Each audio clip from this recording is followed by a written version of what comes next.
Declaration किया गया था। लेकिन बाद में जब हम लोग वहां पहुंचे थे तो 26-27 तारीख को, क्योंकि 2 दिन का 25-26 तारीख करना था जंतर मंतर पर, बाद में एक दिन हम लोगों ने वहां पर केस है तो वकील वहां पर गए, उन्होंने छानबीन की लेकिन नहीं लगा। लेकिन नागपुर के जो वकील का जो पैनल वहां पे गया था उसमें से स्पेशली शैलेश नारव है, जो सुरेश से बंटी जी के से उनको उन्होंने रखा हुआ है, तो ये वहां पर थे, उनके साथ की गई।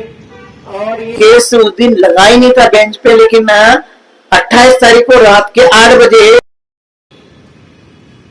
के जो श्रीलंका इसमें मैसेज है, क्योंकि ऑन रिकॉर्ड के श्रेय लंबारे वकील है, बाकी के जितने भी इंटरवेंशन करने वाले उनके तो अलग अलग है, लेकिन ऑन रिकॉर्ड जो है सर लंबारे रिव्यू मीटिंग में थे। फिर उन्होंने बताया कि हमारा केस लगा हुआ है 30 तारीख का, लेकिन ये आइटम नंबर 40 था, सबसे अंतिम वाला, और 23-24 तक सुनवाई हुई। बाद में स्पेशल बेंच लगा हुआ था और इसे चले गए, कुछ खास सुनवाई इस पर होगी नहीं।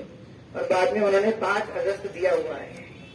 तो हमारे जितने भी थे उन्होंने कुछ नया उसमें डालने के लिए कोशिश किया हुआ है, क्योंकि 2013 में जो पिटिशन आ गया उतना मटेरियल चाहिए काउंटर करने के लिए, वो कमी ये है ऐसा महसूस करते हुए बहुत सारा उसमें और भी संशोधन किया गया है, ताकि ठीक से उसको काउंटर किया जा सके अपनी बात रखने के लिए। और 2 दिन तक लगातार वकीलों के साथ भी मिली गई, जो नागपुर से आए थे, जो दिल्ली में थे, और ऑल इंडिया फोरम के भी जो वकील है आनंद जौलदवे, उनके साथ भी मीटिंग हुआ। और ये सब एक निर्णय लिया गया कि सब जितने भी हैं उन सारे के सारे वकील और जितने भी इंटरवेंशन करने वाले जितने भी हमारे कैंडिडेट्स हैं वो सब इकट्ठा होना चाहिए, संयुक्त, क्योंकि अलग अलग जाएंगे इसका कोई फायदा नहीं है। तो इसकी पूरी जिम्मेदारी मीटिंग लेने के बाद में शैलेश नारवे को दी गई कि आप सभी वकीलों को और बाकी जितने भी सर्च करने वाले लोग हैं इंटरव्यूनर, वे लोग इकट्ठा आकर के इसकी लड़ाई लड़ेंगे। वो सब रेडी हैं और 16 इंटरवेंशन करने वाले लोग हैं। इंटरव्यूनर बोलो तो 16 लोग, भारी संख्या में ऐसे कम नहीं है। तो वो सब अपनी अपनी इकट्ठा होकर के इस जंग को लड़ेंगे। और एक मुझे लगता है कि इस बार की लड़ाई सकारात्मक है, देर हो सकती है लेकिन इस बार लगता है कि यह अच्छा हो जाएगा। बाकी कई लोग ये भी कहते हैं कि ये हमारे वकील पावरफुल नहीं है, तो मुझे लगता है कि पावरफुल है और अपनी अच्छी तरह से बात रखेंगे, क्योंकि हमने 2-3 दिन की मीटिंग में देखा कि वो ठीक से एक्सप्लेन करते हैं, अपनी बात को अच्छे से समझा सकते हैं, इतना उन्होंने तैयारी कर रखा है। तो ये एक पॉजिटिव मैसेज है कि न्यायालय प्रक्रिया में थोड़ा देरी हो सकता है, क्योंकि आपको पता होगा कि ये मामला साधारण नहीं है, क्योंकि आप जो डटे हुए लोग हैं उनकी चीजों को आप निरस्त करने के लिए मांग कर रहे हैं, साधारण लड़ाई नहीं है।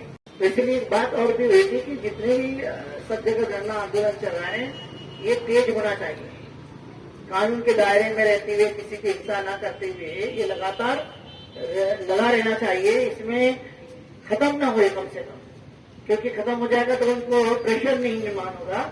तो दोनों तरह की लड़ाई लड़ने के लिए वकीलों ने भी ये बात कही और फिर वो 5 तारीख के लिए भी सब रेडी है, वहां पर जाएंगे और अपनी बात रखेंगे। और ये और कोशिश की गई कि सीजीआई के सामने आए, चीफ जस्टिस के सामने ये केस हमारी वहां लगे तो ज्यादा अच्छा है, जिससे और भी ये अच्छा हो जाएगा। पहले आपने देखा दत्ता के पास लगी हुई थी, लेकिन 29 तारीख का बेंच भी बदल गया था, पहले दूसरे का था, बाद में और दूसरे आ गए थे।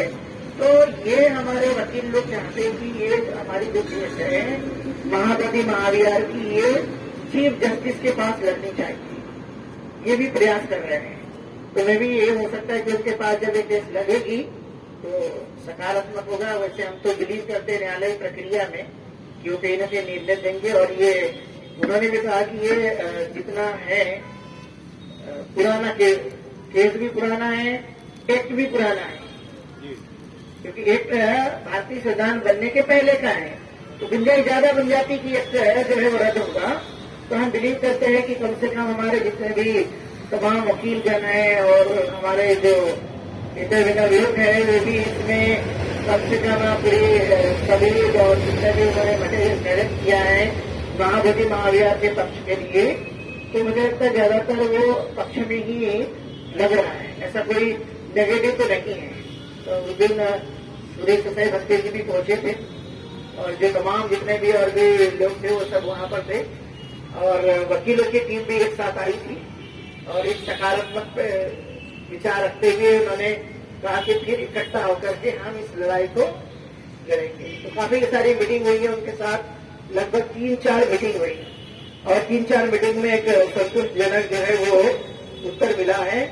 और बाकी तो आप जानते कि अंदर की प्रक्रिया न्यायालय की, वो तो आने के बाद ही पता चलेगा, उसके पहले उसके बारे में कुछ कहना मुश्किल है। कई बार वो समय पे भी बदल लेते भी नहीं है, वो तो उनके ऊपर निर्भर करता है। आप उनको फोन भी नहीं कर सकते जी हमारी बात सुनो, वो तो वो जब सुनना चाहेंगे वो तो सुनते हैं।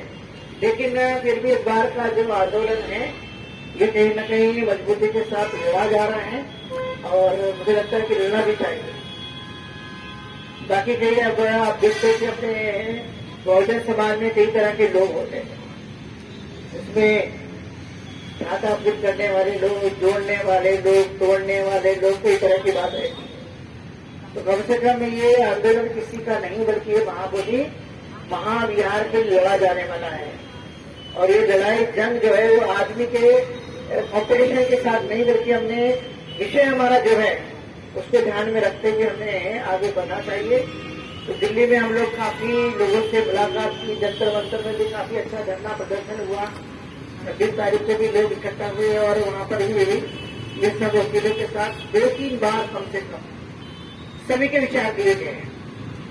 मेरे डम्बारे का भी विचार दिया गया, मेरे नानारे का भी दिया गया, आनंद जी का भी दिया गया, तमाम और भी बहुत सारे वकील थे, उन्होंने भी अपने अपने विचार प्रस्तुत किए हैं और उन्होंने कहा कि ये जंग जो है दोनों तरह से रहना चाहिए, सड़क पर भी और न्यायालय में भी। सड़क के भी बंद न हो, न्यायालय के तो सवाल ही होता है एक बार बंद होने का, तो दोनों तरह से लड़ा जाना चाहिए जिससे हम और भी इसमें मजबूती ला सकते हैं। उस समय आप देखेंगे तो बहुत सारे अलग अलग संस्थाओं के लोग शामिल थे, उन्होंने पूरी तरह से आश्वस्त किया और ये कारवा को और आगे बढ़ाने के लिए देश भर में 10 तारीख से मसाल यात्रा प्रारंभ हो रही है पूरे ऑल इंडिया में, मध्य प्रदेश, छत्तीसगढ़, महाराष्ट्र, दिल्ली, उत्तर प्रदेश, सभी जगह में। तो हम भी आज जो मीटिंग हमने रखी है 4 बजे अभी हम लोग जाएंगे मीटिंग में। अभी मैं दिल से प्रोग्राम में गया था, वहां से सीधे में आया, तो वहां पर भी और भी हम डिस्कस करेंगे इस संबंध में। लेकिन हम ये चाहते कि ये धरना आंदोलन लगातार चालू रहे, क्योंकि ये जितना चालू रहेगा उतना अच्छा है।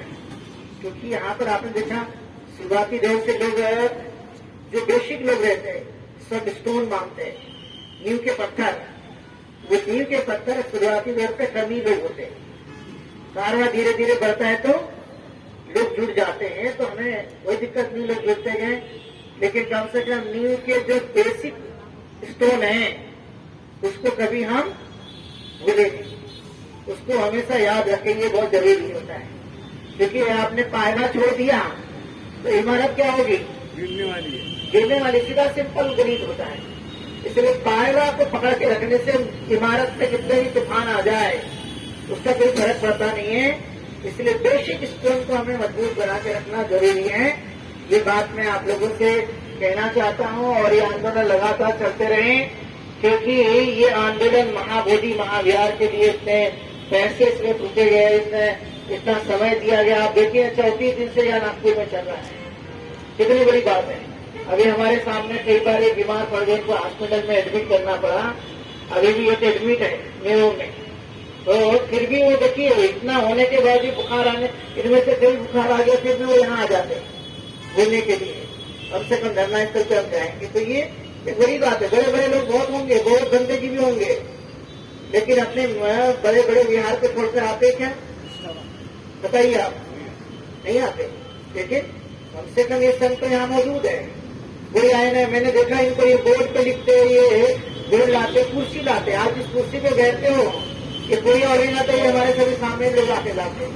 आप सबको पता होगा, आप जिस कुर्सी पे बैठते हैं ये गेट ये सब चालू करते। आज देखिए, आज चारिका करने में हम लोग उधर भोजन दान करके लेट आए तो यहाँ लगा ही नहीं था। किसी ने बोला कि वो धरना इस तरह कोई नहीं है। इन्होंने मुझे बताया, इन्होंने बोला कि ग्रुप पे डाल दिया, तो मैं बोला कि कोई बात नहीं, कोई नहीं है, आप जाइए अभी। तो भोजन दान के बाद फिर तुरंत ये लोग यहाँ पर आ गए। देखिए, ये चीज डेडिकेशन, हमने शुरुआती दौर से ये चीज डेडिकेशन दिखाया है। और हमने ये भी सोचा था कोई आएंगे या ना आएंगे, लेकिन तब भी हम डटेंगे, हमारा संग डटा रहेगा। हमने पहले सीखा, छोटे छोटे सामने दिन भर यहाँ बैठना साधारण बात नहीं है, ये बहुत बड़ी बात है, मैं मानता हूँ। और इसलिए हम इस जंग को बंद नहीं करेंगे जब तक ये हमें न्याय नहीं मिलता। चाहे 5 लोग बैठो यहाँ पे, भीड़ आंदोलन का हिस्सा नहीं होती। आंदोलन होता है जिम्मेदार लोगों के साथ में, जो त्यागी है, तपस्वी है, एकदम समर्पित भावना से लगे रहते, दिखाओ के लिए नहीं। ये मेरा भाषण देने के नंबर नहीं आया तो मैं दूसरे दिन वहां पहुंचूंगा नहीं, ये होता है। ये भाषण वाला काम नहीं है, दिखावा वाला भी काम नहीं है, ये है योगदान वाला काम कि आप योगदान दीजिए, इसमें कंट्रीब्यूट कीजिए। वेलकम सबका है, कोई इसमें दिक्कत नहीं है, लेकिन ये धरना आंदोलन चलता रहेगा। हम आप लोगों से अपील करते हैं और तब तक चलता रहेगा जब तक महाबोधि महाविहार मुक्त नहीं होता। स्ट्रेटेजी हम चलो चेंज करते रहेंगे बीच बीच में, लेकिन ये आंदोलन हमको चलाना है, क्योंकि जब तक ये हमें तब तक नहीं देंगे जब तक हमारा इनको वो दिखेगा ये डेडिकेशन भी कि भाई ये लग रहे हैं। क्योंकि किसी चीज को प्राप्त करने के लिए एक लंबी लड़ाई लड़नी पड़ती है, एक दिन का काम नहीं। नामात्रा का देखिए आप, नामात्रा के जंग भी रहे तो उसमें कई कितने लोग कुर्बान हुए थे? 16 साल बताइए, 16 साल। और ये भी 134 साल से तो लड़ रहे हैं अनावय धर्मपाल जी के माध्यम से, या उसके बाद में सूर्य सत्य बनते जी आए, या बाद में अभी आकाश लामा जी और बिल्कुल संघ के माध्यम से लड़ा जा रहा है।